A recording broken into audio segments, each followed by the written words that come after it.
নমস্কার বন্ধুরা, রাখির কিচেনে আপনাদের সবাইকে স্বাগত। আশা করি আপনারা ভালো আছেন। আমি আজকে একটি সুস্বাদু রেসিপি নিয়ে চলে এসেছি আপনাদের সাথে শেয়ার করব বলে।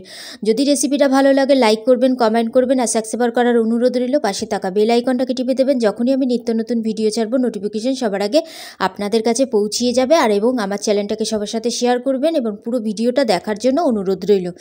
রোজ রোজ সবাই তো রোজ রোজ আমরা চালের পায়েস খেয়ে দেখি, আজ একটু চলুন না ডালিয়ার পায়েস খেয়ে দেখি। সেই ক্ষেত্রে আমি আজকে ডালিয়ার পায়েস বানাচ্ছি। এটা আপনারা সংক্রান্তির দিনেও বানাতে পারবেন। এই যে ডালিয়াটাকে আমি একটা ছোটো বাটি, 1.5 বাটি ডালিয়া 1.5 ঘন্টা ভিজিয়ে রেখেছি। আমি 1.5 ঘন্টা ডালিয়াটাকে ভিজিয়ে রেখেছি। আর এই যে বাটিটা দেখালাম সবুজ বাটিটা, ওই বাটিরই আমি 1.5 বাটি ডালিয়া নিয়েছি। আর এই যে একটা বড় গামলা বসিয়ে দিয়েছি, তার মধ্যে আমি 1 লিটার দুধ ঢেলে দিলাম। আর এই দুধের প্যাকেটটা যে দেখালাম, ওই দুধটা সবসময় কিনে ইউজ করবেন, খুব ভালো দুধ। আর দুধটা খুব ঘনও আছে। আর কিন্তু জল দেবেন না দুধের মধ্যে। তার মধ্যে 4টে এলাচ ফাটিয়ে দিলাম আর 1/2 চামচ ঘি দিয়ে দিলাম। 1/2 চামচ ঘিটা আর ওই জলটা দেওয়ার কারণ হচ্ছে তলায় যাতে না লেগে যায়। দুধ তো বাটিতে বসালে তলায় লেগে যায়, সেই ক্ষেত্রে লাগবে না।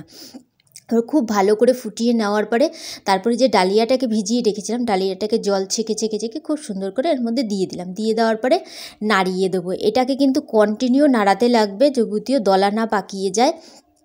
কন্টিনিউ আস্তে আস্তে। আর যখন এখানে ডালিয়াটা দেওয়া হয়ে যাবে তখন আঁচটাকে লো টু মিডিয়ামে রাখবেন, খুব হাইতে রাখবেন না, তাহলে ডালিয়াটা ভালো মতন সিদ্ধ হবে না। এরকমভাবে সিদ্ধ করতে নিতে হবে। আমি দেখিয়ে দিচ্ছি তুলে তুলে। এরকমভাবে ডালিয়াগুলোকে ভালো করে সিদ্ধ করে, এই যে আমি দেখিয়ে দিচ্ছি, আবারও হাতে করে তুলছি একটুখানি। এটা খুবই গরম তাই একটাই তুলেছি। দেখুন কত সুন্দর ডালিয়াটা গলে গেছে।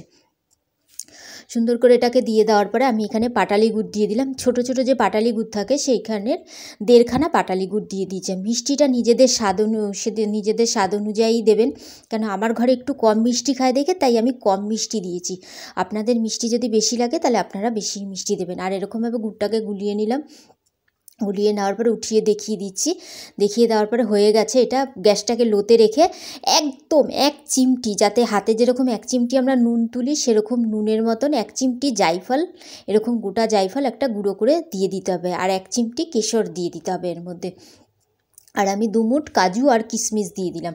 যাবতীয় কাজু কিশমিশটাকে আমি একসাথে ভিজিয়ে রেখেছি, সেই ক্ষেত্রে 1 মুঠ কাজু 1 পিস কিশমিশ দিয়ে ভালো করে এটাকে নাড়িয়ে নেব। এবার খুব সুন্দর করে নাড়িয়ে দেবো। দেখুন পায়েসটা পুরো তৈরি হয়ে গেছে। হাতাটা দিয়ে খুব ভালো করে নাড়িয়ে নিচ্ছি।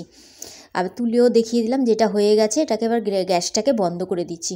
আমি আবারও একবার নিচে নামিয়ে দেখিয়ে দিচ্ছি কত সুন্দর হয়েছে ডালিয়ার পায়েসটা। এই পায়েসটা আমি একদিন খেয়েছিলাম বানিয়ে, আমার কাছে খুব ভালো লেগেছে, তাই আমি আপনাদের সাথেও শেয়ার করলাম। তারপরে কিছু ডেকোরেশনের জন্য কিছু কাজু আর কিছু কিশমিশ, নিজেদের পছন্দ মতন ড্রাই ফ্রুটসটা ইউজ করবেন। আমার কাছে কাজু কিশমিশ ছিল এটা। আর আমি কোনো পেস্তা বাদাম টাদাম ব্যবহার করি না, কেন আমার অ্যালার্জি আছে দেখে, তাই আমি এগুলো ব্যবহার করতে পারি না।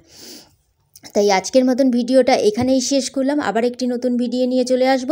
ততক্ষণে যেন ভালো থাকুন, সুস্থ থাকুন। অতি অবশ্যই ডালিয়ার পায়েসটা বানিয়ে অতি অবশ্যই খাবেন বাড়িতে।